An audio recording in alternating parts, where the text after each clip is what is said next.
환자분들이 증상을 느끼지 못하기 때문에 증상이 없는, 소리 없는 침입자입니다. 갑자기 고강도 운동을 하시는 경우 신장이 일시적으로 손상받을 수 있습니다. 그리고 신장내과 의사라면 가장 중요하게 생각하는 식습관은 입니다.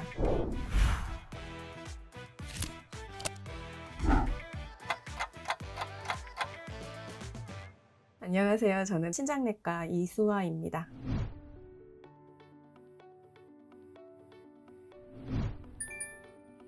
신장은 순 우리말로 콩팥이라고 하는 장기이고, 그래서 이제 신장, 콩팥 둘 다 같은 장기를 지칭하는 용어고, 신장 콩팥이 하는 일은 굉장히 다양한데 다른 장기하고 굉장히 밀접하게 상호작용을 하는 장기라서 하는 일도 다양합니다. 그 중에 제일 중요한 게 혈액 속에 있는 노폐물을 밖으로 배출하는 일이 가장 중요하고, 이외에도 체내 수분을 조절한다든지 또는 혈압을 조절한다든지 또는 그 골다공증과 같은 뼈 대사에도 관여를 하고 빈혈을 예방하는 역할도 하고 있습니다.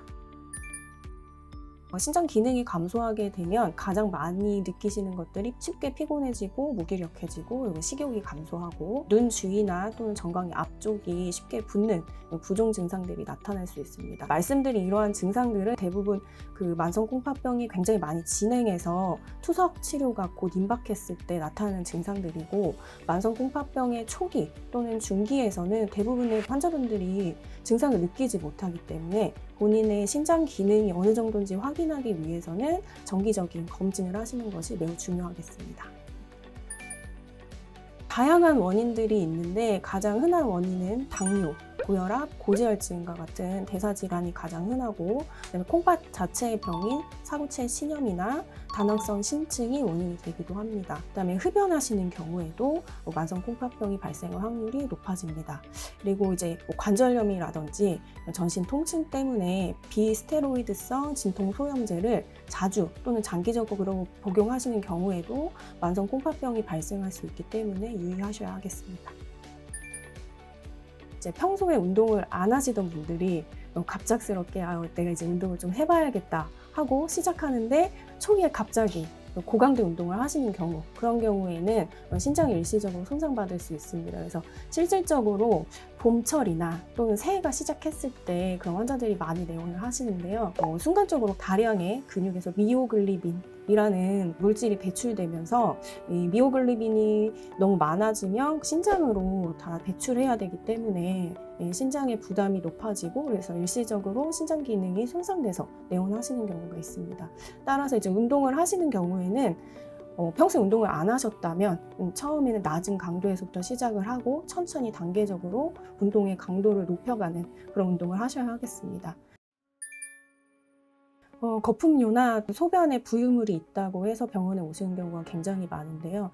사실 대부분은 특별한 이상 소견이 없이 섭취하는 음식이나 또는 복용하는 약물에 의해서 일시적으로 나타나는 증상일 가능성이 매우 많고, 육안으로 확인한 거품료 자체로 콩팥이 이상이 있다 없다라고 판단할 수 없기 때문에 만약에 거품료가 보인다면 반드시 병원을 방문하셔야 하겠습니다. 단백뇨는 신장 질환을 시사하는 소견이기 때문에 추가적인 정밀 검사가 필요합니다. 혈액 검사라든지 초음파나 CT와 같은 영상 검사, 그리고 필요에 따라서는 신장 조직 검사까지 필요하실 수 있습니다. 거품료 자체는 나쁜 증상은 아니지만 거품료 때문에 병원에 방문하셔서 검사를 했더니 단백뇨다. 그럴 때에는 정밀 검사와 거기에 맞춘 적절한 치료가 필요하겠습니다. 가장 중요한 건 건강한 식단을 하고 꾸준히 운동을 하고 적정 체중을 유지하는 것을 먼저 권고하고 있고, 그리고 신장내과 의사라면 가장 중요하게 생각하는 식습관은 저염식입니다. 한국인의 경우 일일 나트륨 섭취량이 한 5g 정도라고 알려져 있는데, 이는 세계보건기구 권장량인 2g에 비교하면 2.5배 높은 수치입니다. 따라서 이제 가정에서 요리를 하실 때 하루에 요리에 사용하는 소금을 작은 스푼 하나 넘지 않게 하셔야 되는데, 부족한 간은 식초라든지 또는 저염 간장, 아니면 참기름, 후추, 들기름과 같은 다른 천연 향신료를 추가를 해서 간을 맞추시는 게 좋겠습니다. 다들 잘못 알고 계신 것 중에 하나가 내가 이제 콩팥이 나쁘면 물을 적게 마셔야 되나 보다 하시고 잘못 아신 경우가 많은데 투석하시는 분들의 경우에만 수분량을 제한을 하고 있고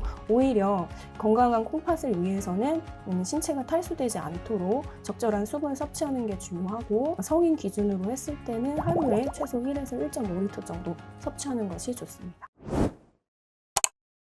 신장은 앞에서 말씀드렸듯이 다양한 역할을 하고 있지만 신장 기능이 투석이 필요할 정도로 감소하기 전까지는 증상이 없는, 소리 없는 침입자입니다.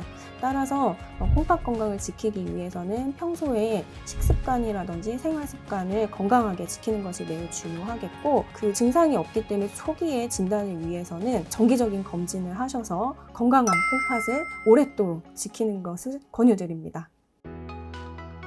똑똑한 정책 브리퍼. 말기 신부전증 치료 방법 중 하나인 복막투석. 복막투석 환자들을 위한 재택관리 시범사업이 진행되고 있는데요. 어떤 내용들이 있는지 알아볼까요? 복막투석 재택관리 시범사업은 환자가 가정에서 스스로 복막투석 환자들을 대상으로 진행하는 재택의료 서비스입니다. 전담 의료진이 전문적인 관리와 교육을 정기적으로 진행하고 자가관리를 위한 건강교육과 상담을 실시하며 비대면 상담을 통해 환자 상태를 주기적으로 모니터링합니다.